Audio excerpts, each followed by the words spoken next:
ನಮಸ್ಕಾರ ಸ್ನೇಹಿತರೆ. ಮಹಾರಾಷ್ಟ್ರದ ಸ್ಥಳೀಯ ಸಂಸ್ಥೆಗಳ ಚುನಾವಣೆಯ ಫಲಿತಾಂಶಗಳು ರಾಜಕೀಯ ವಲಯದಲ್ಲಿ ಭಾರೀ ಚರ್ಚೆಗೆ ಕಾರಣವಾಗಿದೆ. ಬಿಜೆಪಿ ಅಭೂತಪೂರ್ವ ಗೆಲುವನ್ನು ಸಾಧಿಸಿದೆ. ಆದರೆ ಅದರ ಮಿತ್ರ ಪಕ್ಷಗಳಾದ ಶಿವಸೇನೆ ಮತ್ತು ಎನ್ಸಿಪಿ ನಗಣ್ಯದ ಸ್ಥಿತಿಗೆ ತಲುಪಿವೆ. ಒಟ್ಟು 29 ನಗರ ಪಾಲಿಕೆಗಳಲ್ಲಿ ಬಿಜೆಪಿ ನೇತೃತ್ವದ ಮಹಾಯುತಿ ಗೆದ್ದಿದ್ರೂ ಬಹುತೇಕ ಕಡೆ ಬಿಜೆಪಿ ಏಕಾಂಗಿಯಾಗಿ ಅಧಿಕಾರ ಹಿಡಿಯುವ ಸ್ಥಿತಿಯಲ್ಲಿದೆ. ಈ ಒಂದು ಫಲಿತಾಂಶ ಬಿಜೆಪಿ ಮಿತ್ರ ಪಕ್ಷಗಳನ್ನು ಬಳಸಿ ನೆಲಮಟ್ಟದಲ್ಲಿ ತನ್ನ ಬಲ ಹೆಚ್ಚಿಸಿಕೊಂಡಿದೆ ಅನ್ನೋದನ್ನು ತೋರಿಸುತ್ತೆ.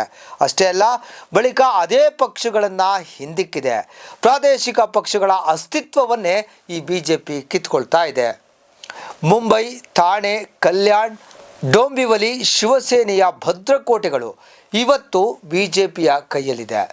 ಪುಣೆ, ಪಿಂಪ್ರಿ, ಚಿಂಚವಡ್ನಲ್ಲಿ ಪವಾರ್ ಕುಟುಂಬದ ಪ್ರಭಾವಕ್ಕೂ ಬ್ರೇಕ್ ಬಿದ್ದಿದೆ. ಅಧಿಕಾರದ ಆಸೆ, ಕೇಂದ್ರ ತನಿಖಾ ಸಂಸ್ಥೆಗಳ ಭೀತಿ ಇವೆಲ್ಲ ಕಾರಣಗಳಿಂದ ಬಿಜೆಪಿ ಜೊತೆ ಕೈ ಜೋಡಿಸಿರುವಂತಹ ಪಕ್ಷಗಳು ಇವತ್ತು ಅಧಪತನದ ಹಾದಿಯಲ್ಲಿ ಸಾಗ್ತಾ ಇವೆ. ಇದೇ ಮಾದರಿಯನ್ನು ನಾವು ಪಂಜಾಬ್, ಬಿಹಾರ, ಒಡಿಶಾದಲ್ಲೂ ಕೂಡ ನೋಡಬಹುದು. ಮೊದಲು ಮೈತ್ರಿ, ನಂತರ ಬಿಜೆಪಿಯ ವಿಸ್ತರಣೆ, ಅಂತಿಮವಾಗಿ ಪ್ರಾದೇಶಿಕ ಪಕ್ಷಗಳ ಕುಸಿತ. ಇದೀಗ ಈ ಎಚ್ಚರಿಕೆ ಕರ್ನಾಟಕದ JDSಗೂ ಕೂಡ ಇದೆ. ಒಂದು ಕಾಲದಲ್ಲಿ ಹಳೆ ಮೈಸೂರಿನ ಶಕ್ತಿಯಾಗಿದ್ದಂತಹ JDS ಇವತ್ತು ಬಿಜೆಪಿ ನೆರಳಲ್ಲಿ ನಿಂತಿದೆ. ಲೋಕಸಭಾ ಚುನಾವಣೆಯಲ್ಲಿ ಭದ್ರಕೋಟೆಯಲ್ಲೇ JDS ಹಿನ್ನಡೆಯನ್ನು ಅನುಭವಿಸಿರೋದು ಇದಕ್ಕೆ ಒಂದು ಜ್ವಲಂತವಾದಂತಹ ನಿದರ್ಶನವಾಗಿದೆ. ಮುಂದಿನ ಸ್ಥಳೀಯ ಸಂಸ್ಥೆಗಳ ಚುನಾವಣೆಯಲ್ಲೂ ಬಿಜೆಪಿ ಜೊತೆ ಮೈತ್ರಿ ಮುಂದುವರೆದ್ರೆ ತನ್ನ ಅಂತ್ಯಕ್ಕೆ ತಾನೇ ದಾರಿ ಮಾಡಿಕೊಟ್ಟಂತಾಗತ್ತೆ. ಈ ಅಭಿಪ್ರಾಯ ಇದೀಗ ಎಲ್ಲರಲ್ಲೂ ಕೂಡ ಕೇಳಿ ಬರ್ತಾ ಇದೆ.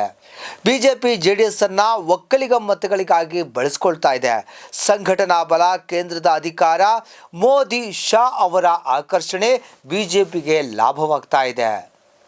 ಇದು ಮುಂದಿನ ದಿನಗಳಲ್ಲಿ ಪ್ರಾದೇಶಿಕ ಪಕ್ಷಗಳಿಗೆ ಪೆಟ್ಟು ಕೊಡುವಂತಹ ಸೂಚನೆಯೂ ಕಾಣ್ತಾ ಇದೆ.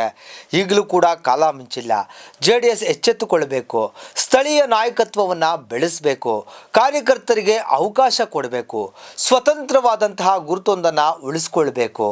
ಇಲ್ಲದಿದ್ದರೆ ಮಹಾರಾಷ್ಟ್ರದ ಶಿಂದೆ, ಅಜಿತ್ ಪವಾರ್ ಪಕ್ಷಗಳ ಸ್ಥಿತಿಯೇ ನಾಳೆ ಇಲ್ಲಿ JDSಗೂ ಕೂಡ ಎದುರಾಗಬಹುದು.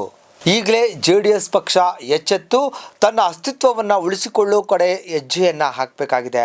ಇಲ್ಲವಾದರೆ ನಾಳೆಯ ದಿನ JDS ಕರ್ನಾಟಕದಲ್ಲಿ ಹೇಳ ಹೆಸರಿಲ್ಲದಂತಾದರೂ ಕೂಡ ಅನುಮಾನವಿಲ್ಲ. ನೋಡಿದ್ರಲ್ಲ ವೀಕ್ಷಕರೇ, ಈ ಮಾಹಿತಿ ನಿಮಗೆ ಇಷ್ಟವಾಗಿದ್ದಲ್ಲಿ ಲೈಕ್ ಮಾಡಿ, ಶೇರ್ ಮಾಡಿ, ನಮ್ಮ ಚಾನಲನ್ನು ಸಬ್ಸ್ಕ್ರೈಬ್ ಮಾಡೋದು ಮರಿಬೇಡಿ. ನಮಸ್ಕಾರ.